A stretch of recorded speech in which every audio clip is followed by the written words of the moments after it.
Are you that famous photographer? Are you here for a shoot today? The woman in front of me stared at me excitedly. I met her on the beach, and she seemed to know I'm a photographer. Even though she was playing in the sand with her family of 3, she listened to my story with interest.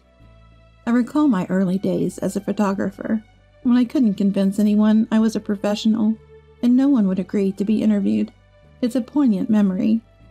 When I tell her I'm here for a shoot, she volunteers to be the subject, barely hiding her excitement. "Oh, but could you please not show my child's face?" she said, pointing to a cute little girl. The girl, about 2 or 3 years old, was looking at us. "Of course, what about the father?" I asked. The father turned pale and gave vague responses. I guess that's inevitable, because the father, building the sandcastle with the girl, is my husband. My name is Ava. I'm a 30-year-old freelance photographer. My work often involves covering local school events and weddings. I capture moments of smiles and friendship, conveying them through my photos. It's not just about taking pictures, but also about shaping people's memories and emotions, sharing their joy. Capturing these varied moments of happiness is both my job and my passion. But there was an event that stopped my life shudder in an instant. My husband, Robert, was a busy businessman. Involved in developing leisure facilities and tourist spots, he was constantly traveling across the country. Despite our busy schedules, the time we spent together was always special. Even brief moments with him, his smiles, they sustained me. I never planned to quit photography. We promised to support each other's careers when we got married. I started looking for ways to work from home, pivoting from outdoor shoots. First, I began sharing landscape and authorized portraits on social media as part of my portfolio, posting my work in virtual galleries like online photo stores. It wasn't just photo publishers and peers who noticed, but also regular users. This led to a rapid increase in followers. With live streaming available on social media, I started hosting talk shows and discussions about my photographs, generating income. Sharing my photos while talking about the stories and techniques behind them. Communicating through photography was fun and fulfilling. My social media engagement grew. As much as my outdoor shooting opportunities, Robert was still constantly on business trips.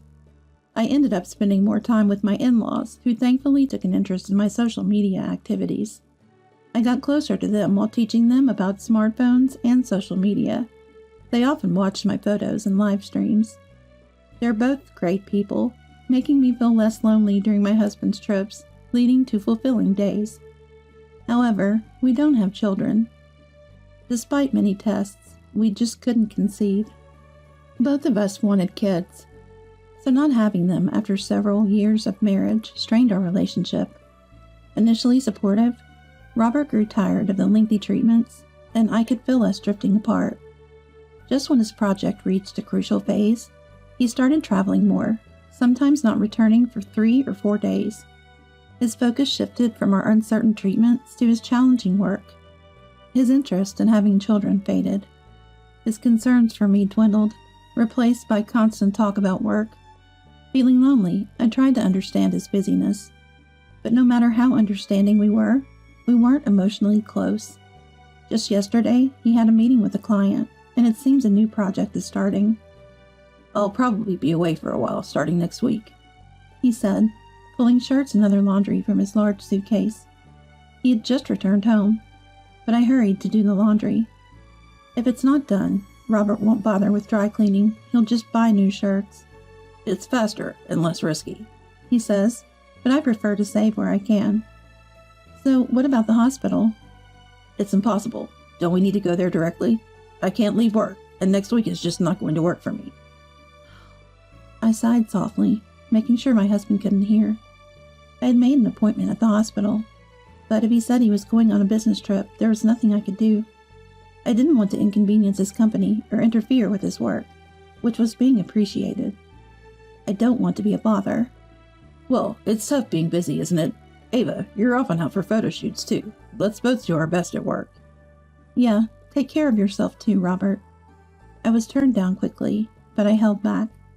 Maybe Robert no longer wants children, but I was scared to ask. I wonder if I should just silently accept it or try to bring it up indirectly. I'm good at capturing people's joy and sorrow through my camera, but I seemed to overlook my own feelings. I felt like I was getting trapped in the frames of my photos. One day, a white envelope with a luxurious feel and the logo of a famous resort company arrived at our house. It didn't seem like ordinary direct mail, so I hastily opened it. Inside was a voucher for a stay at a luxury hotel by the sea, apparently for 3 people. I wondered why it was sent to me. I approached my husband. "Robert, this arrived. Do you know anything about it?" I wasn't accusing or being sarcastic. I tried to ask naturally and carefully. Robert stopped reading his newspaper and looked at me.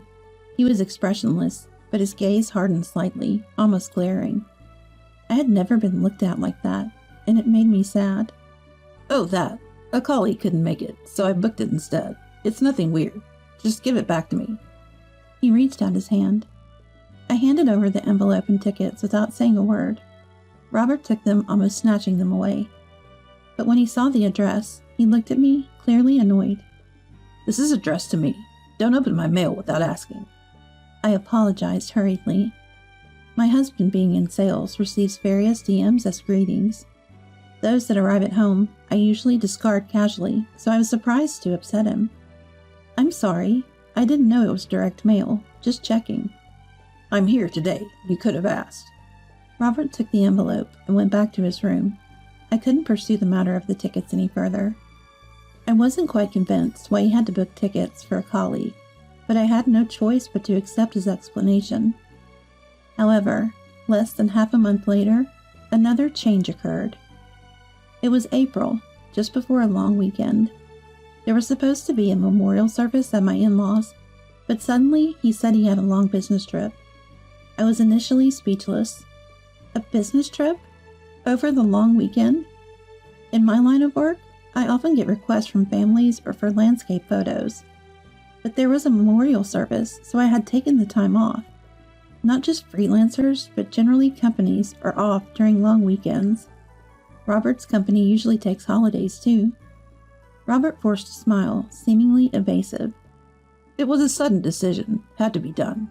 I have to work over the holiday. So, can you attend the memorial service for me?" I know he takes pride in his work and has been serious about his career since before our marriage. But at times, his excuses of work or business trips bothered me, and he ended up leaving with his favorite suitcase. It was a last-minute notice to my in-laws. They were angry at his behavior, but tried not to make me feel uncomfortable. "I'm sorry we opened up our schedule for nothing. I'll talk to Robert next time I see him," said my mother-in-law, Olivia, but all I could do was give a vague smile. I was supposed to stay for a few days after the service. Robert is their only child, and they didn't want me to go back so soon, so I ended up staying as planned till after the holiday. I spent my days doing housework and living a normal life, carrying my camera with me. I planned shoots with my in-laws and landscapes that I usually don't focus on, but somewhere in my heart, I felt a loss, missing the time that should have been spent with Robert. I decided to go to the beach one station away for work and a change of pace. During the long holiday, the beach was bustling with families enjoying the sea. Some opened colorful beach parasols, enjoying walks and sunbathing. I walked along the beach with my camera raised. Suddenly, a familiar voice made me stop. It was a family building a sandcastle. I was glad I wasn't holding my camera. If I had seen that scene, I couldn't have kept from dropping something. In the circle was Robert, my husband. He was with a young woman and a toddler, surrounding a sandcastle. They looked like a happy family, gathering white sand and seashells. I couldn't believe it. If I was on assignment, I would have snapped countless photos of this perfect family scene. But I couldn't believe my own husband was there. The toddler seemed about 2 or 3. Around the time I started feeling distant from Robert, he already had another family. I wasn't sure if the child was his, but a wife's intuition told me they were related by blood.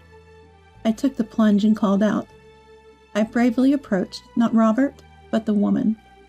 The woman wearing a large hat was startled by my sudden approach. I managed to smile and apologized for speaking out of the blue. Then, I handed her my business card, explaining I was a freelance photographer. The card only had my professional name and SNS contact. She looked at it with interest and started searching me up on her smartphone. Across from her, Robert, who had definitely noticed me, was staring frozenly at a point on the beach. "Would you mind if I took a photo of your family? I sometimes do live broadcasts, teaching photography tips." Wait, you're Ava. I know, I follow you. You post tips on smartphone photography, right? She was excited to be approached by a minor celebrity on SNS, unaware of my situation. Surprised she was a follower, I saw an opportunity, not just for photos, but even a live broadcast. When I suggested it, she eagerly agreed before I even finished. Of course. And there was a lot of excitement. I felt guilty for deceiving her, but my goal was to somehow document Robert's other family. Please teach Mom's photography techniques, right, Robert? Robert was panicking, desperately avoiding looking at me, and thinking of excuses. "Maybe we shouldn't, showing our faces and all." I'm a model for brochures. Oh, could you just not show the child? I later learned the woman, Lily, was a model he met through his company's PR department. I agreed, carefully adjusting my smartphone camera to keep the child out of the frame. I set up for live streaming, teaching the mother under the guise of a tutorial. The child was out of frame, leaving Robert as the center of the screen. His strained smile was positively received by the viewers, quickly spreading as cute, nervous sad. After ending the live stream, I thanked them and left. But within 10 minutes, Robert caught up and stopped me. He had left the child behind. I asked him plainly, "What are you thinking?"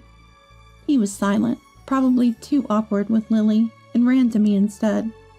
What was he planning by stopping me? "Ava, understand." "No explanations. And you want me to understand? Well, I saw enough." "It couldn't be helped. I had a child with her before you. It's okay. Lily's family is wealthy. She said we don't need to register the marriage." Robert defiantly confessed the truth. I couldn't believe a young woman with a child would say such convenient things. Lily must have realized he was married. "I wanted a child. You couldn't have one. Lily is kind, and her child is so cute, just like her. But I don't hate you or dislike living with you." He started to ramble incoherently. It seems he wanted to continue living as things were. "You won't be troubled. For me, the situation is perfect. Isn't this good enough?" It wasn't okay. It wasn't okay at all. I should have argued that, but I was so overwhelmed, I couldn't speak. Seeing me silent, my husband, perhaps feeling he had convinced me, looked somewhat triumphant and tried to leave. But then, unexpectedly, 2 people arrived. It was my in-laws, David and Olivia. "Robert, who are that woman and child?" David, red-faced with anger, demanded. Robert was startled by their sudden appearance. "I saw the live broadcast. Who's the woman and child you're with on your so-called long business trip? You didn't even come home." Olivia cut in protectively before David could stop her. I was shocked, too. They had seen the live broadcast and realized something was wrong. Stunned to see Robert with an unknown woman and child, they had hurried here by car. Confronted by his parents, he ended up revealing everything about his relationship with Lily and their child. Olivia slapped him, and David glared furiously.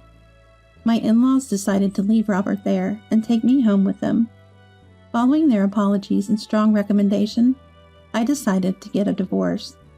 I gathered evidence of Robert's affair with Lily and settled things for now by receiving a settlement from them. However, as I hired a lawyer and proceeded with the divorce investigation, more truths came to light. First, Lily knew Robert was married. Given she willingly had his child and said she didn't need to register the marriage, it seemed she was prepared for this affair. She wanted to keep Robert as long as possible, not just for money, but to avoid making their affair public. However, she genuinely didn't know I was his wife. When she realized she followed me on SNS, she became furious and blocked me everywhere. But then, she started posting on various social networks, attracting sympathy towards me instead, as she was openly admitting to being the other woman. Having a child with a married man caused trouble in her family too. She was kicked out and, in desperation, tried to move into my former in-laws' home where I no longer lived.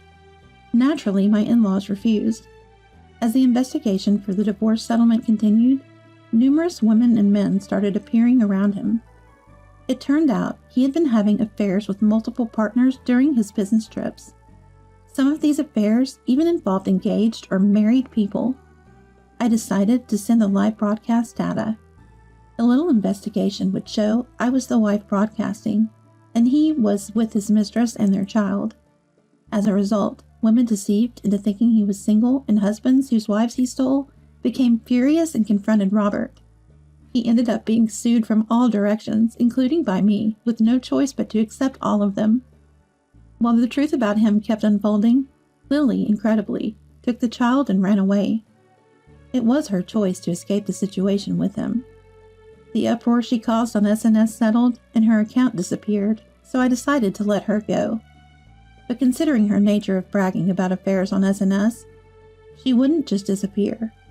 True to my thoughts, Lily created an entirely new account.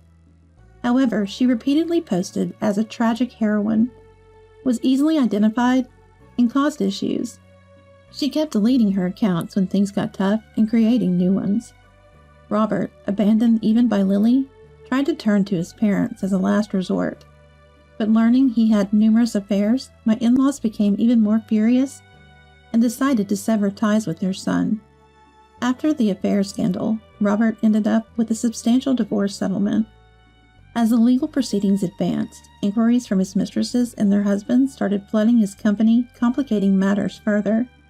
And yet, that wasn't the worst outcome.